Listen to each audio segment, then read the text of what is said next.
ஸ்ரௌதத்மார்த்தாதிகம் கர்ம நிகிலம் ஏன சூத்ரிதம் தஸ்மை சமஸ்த வேதார்த்த விதே விகணசே நமஹ. வக்ரதுண்ட மகாகாயா சூரியகோடி சமப்பிரபா நிர்விக்னம் குருமே தேவா சர்வகாரேஷு சர்வதா. யோகப்பட்டேன பத்தாங்கம் திரிநேத்திரம் சாந்த விக்கிரகம் யாயே சமஸ்த தோஷக்னம் வாதாத்மஜ மகல்மஷம் கிருஷ்ணம் வந்தே ஜெகத்குரும். ஜெயந்தி மங்களாகாளி பத்ரகாளி கபாலினி துர்காஷமா சிவாதாத்ரி ஸ்வாகாஸ்வதா நமோஸ்துதே. குரு பிரம்மா குரு விஷ்ணு குருதேவோ மகேஸ்வரகா குரு சாட்சாத் பரம்பிரம்மா தஸ்மை ஸ்ரீ குரவே நமக. அஸ்மத் குருபியோ நமக விகணச மகா குரவே நமக. அனுமன் சுவாமிகள் ஆசிகளுடன். மங்களகரமான துர்மிகி வருடம் தை மாதம் 11ஆம் தேதி 24/1/2017 செவ்வாய்க்கிழமையான இன்று பல நல்ல ஜோதிட ஆன்மீக விஷயங்களை பார்க்கலாம். நம்ம பாரம்பரியத்தில் இந்த ஆபரணங்களுக்கு தனி சிறப்பு உண்டு. ஒவ்வொரு இடத்துல அணியக்கூடிய ஒரு ஆபரணத்துக்கு ஒரு பேர் உண்டு. சிவபெருமானுக்கு நாகாபரண பூஷிதன்னு நாகத்தையே ஆபரணமாக அணியக்கூடியவன்னு சொல்லுவான். அந்த காலத்தில் நல்ல வில்லாளிகள் ராஜாக்கள் தோல் வலைன்னு தோலில் அணியிறது உண்டு. அதேமாரி வீரத்தோட அடையாளமாக காலில் கழல் அப்படின்னு ஒன்று அணிவான். ஒரே ஒரு இதில் மட்டும், ஒரு காலில் மட்டும். ஆஞ்சநேயருக்கு அந்த காலில் மணி உண்டுன்னு சொல்லுவாள். வலன்னு ஒரு அசுரன் சிவபெருமானை குறித்து கடுமையான தபஸ் பண்ணுறார். அந்த காலத்தில் ராட்சசர்கள்லாம் பார்த்திங்கன்னா நல்ல விஷயமா இருந்தாலும் கெட்ட விஷயமா இருந்தாலும் எடுத்ததில் உறுதியாக இருந்து முரட்டுத்தனமாக போராடுவான். அந்த ராட்சச பக்தின்றது உயிரை பற்றி கூட கவலைப்படாமல் தபஸ் பண்ணுறது. எப்பயுமே சுவாமி ராட்சச பக்தியாக இருந்தாலும் அல்லது சாத்வீகமான பக்தியாக இருந்தாலும் அனுகிரகம் பண்ணுறது அனுகிரகம் தானே. அவர் வளனுக்கு சிவபெருமான் காட்சி கொடுத்து என்ன ஓணுன்னு கேட்குறார். அப்பயே சொல்கிறார், நீ உன்னோட அகந்தையாலேயே நீ ஏமாந்து போயிடுவே, நீ உன்னோட அகந்தையால் நீ ஏமாந்து போயிடுவே என்றா. இல்லை நான் அழியாத வரத்தை கொடுன்றார். திரும்பி சுவாமி சொல்கிறார், இப்படி கேட்காத, உன் அகந்தை உன் அழிக்குன்றார். இல்லை நான் எப்படி அழிஞ்சாலும் என்னோடய சரீரம் என்றைக்கும் ஒளிவிடணும், என்னோட இது நான் நித்திய ஜீவிதமாக இந்த பூலோகத்தில் இருக்கணும், அதுக்கான வரத்தை கொடுனார். இந்த வரத்தால் நீ ஒரு சுகத்தையும் அனுபவிக்க மாட்டேன்னு சொல்கிறார். இருந்தாலும் திரும்ப திரும்ப கேட்டதுனால அந்த வரத்தை கொடுத்துட்டு கர்வத்தோடு வரார். அப்போ இந்திரன் எதிர வரார். எப்பயுமே பார்த்தீங்கன்னா புத்தி உள்ளவன் பலவான் அப்படின்னு சொல்லுவாள். யார் புத்தி உள்ளவனோ அவனே பலவான். இந்திரன் பார்த்தீங்கன்னா புத்திசாலித்தனத்தால் இந்த ராட்சச ஜெயிக்கணும்னு வரார்.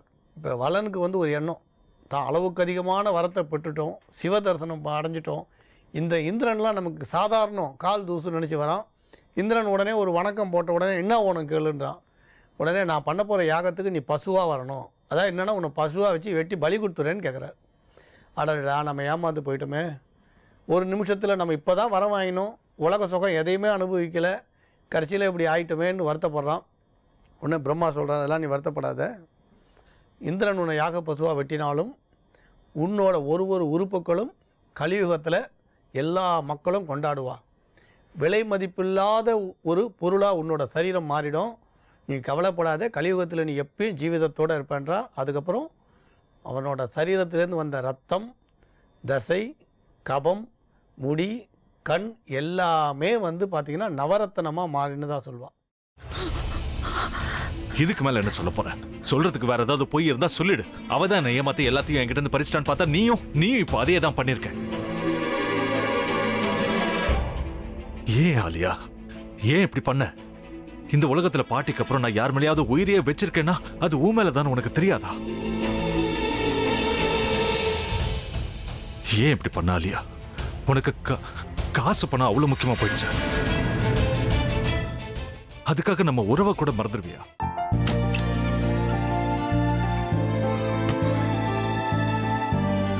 சக்தி சக்தி, ஒரு நிமிஷம்.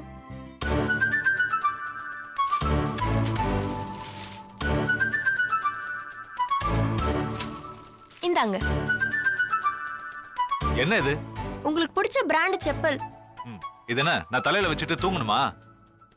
சரி, அதை விடுங்க. இங்க பாத்தீங்களா, டைம் பீஸ். இதோட அலாரம்க்கு தான் நீங்க டெய்லி எந்திரிக்கணும். அதெல்லாம் என் மொபைல்ல இருக்கு. முத்து, முத்து, என்னடி இவ முத்துன்னு ஒருத்திய உருவாக்கி விட்டா செல்விய மறப்பான்னு பார்த்தா எப்ப பார்த்தாலும் முத்து முத்துன்னு கூப்பிட்டுட்டு இருக்கான். முத்துவ கூப்பிட மட்டுமா செய்யறான், முத்துவ வச்சு என்னென்னமோ செய்யறான். நாம தான் இளிச்சவாய் மாதிரி வேடிக்கை பார்த்துட்டு இருக்கோம். என்ன முறைச்சு என்ன பிரயோஜனமாயா? உனக்கு வேற குரல் போயிடுச்சு. அடுத்து அவ செல்விய கூப்பிட்டானா என்ன பண்ண போற? உன்னுடைய விருப்பப்படியே நீ ராமநாத வீட்டு மருமகளா வாழ போற. கண்டிப்பா என்னுடைய ஸ்தானத்திலிருந்து அவன் உன்னை நல்லா பார்த்துக்குவான் அம்மா. டேய், அவரை பத்தி தான் உனக்கு தெரியும்ல. அவர் எந்த முடிவு எடுத்தாலும் அதான் ஃபைனல். நம்ம அப்பா வேணுமா வேணாமாங்கிறத நீயே முடிவு பண்ணிக்கோ. வாடா.